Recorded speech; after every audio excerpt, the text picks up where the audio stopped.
Can the United States avoid a global recession? There are several reasons why the United States should be able to avoid being dragged down. By Richard Rahn, Washington Times, October 7, 2019. Is the world going into a recession? And if so, can the United States avoid being dragged in? Even though there are many who speak with great certainty as if they did know, the short and correct answer to both questions is no one knows. The United States is still growing at more than 2%, which is not bad, but a reduction from its earlier growth rate after the Trump economic policies were first implemented.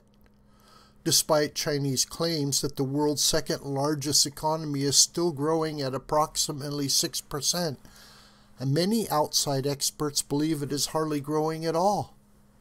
Japan is nearly stagnant at 1% growth, and Britain and the Eurozone economies are not growing much more. Only parts of South Asia, such as India, Malaysia, and the Philippines, are showing much vigor. The reasons for the slowdown in most countries is not difficult to understand. Too much government spending coupled with destructive levels of taxation and regulation. The spending in part is being driven by very unfavorable demographics. In Japan, China, and much of Europe, where the populations are already shrinking or soon will be, the people are living longer and longer, all of which results in fewer and fewer workers being taxed to support an ever-increasingly elderly population. The more the workers are taxed to support the growing dependent population, the less likely they are to continue working, at least in the taxable economy.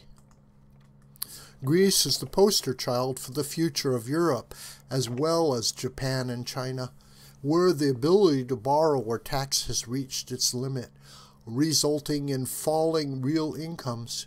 Greece seems to have stabilized at the moment, but it will have to be very lucky to meet its new fiscal targets. And if it doesn't, real incomes will continue to drop. Artificial intelligence and robots may eventually come to the rescue, but probably not soon enough for most countries. The Trump tariffs are being blamed for part of the global slowdown, and to a limited extent, this is true. His argument that tariffs are needed in the short run to obtain more fairness between countries has yet to be proved. The United States exports far less to China than it imports. So Chinese tariffs on U.S. goods are likely to be far less painful than U.S. tariffs on Chinese goods, which is a tax on U.S. consumers to the extent the Chinese refuse to absorb the tax. Trade with Mexico and Canada is more important, and so weak growth in those countries does have a measurable negative effect on the United States. The U.S. and Canadian economies are already highly integrated. Look at the investment numbers, which makes Canada highly sensitive to what happens in the United States. But Canadian actions have a lesser effect in the United States. There are several reasons why the United States should be able to avoid being dragged down into a global recession. The first is that the world operates on a U.S. dollar standard, which means that prices of most traded international commodities and many other products are quoted in dollars. A weakness in the foreign country most often results in the fall in the value of their currency relative to the dollar, benefiting U.S. consumers with lower-priced goods and U.S. manufacturers with lower prices on imported components and materials. These lower prices offset the decline in demand among foreign buyers who are located in a country in or near a recession. Trade and Foreign Investment Table, produced by the Washington Times, showing China, Mexico, Canada, Japan, Germany, South Korea, and the UK. The second reason is that most countries keep a substantial share of their reserves in U.S. dollars, and where the real interest rates the United States pays on those reserves is less than the real rate of return on investment in the United States, it becomes a win-win for the United States.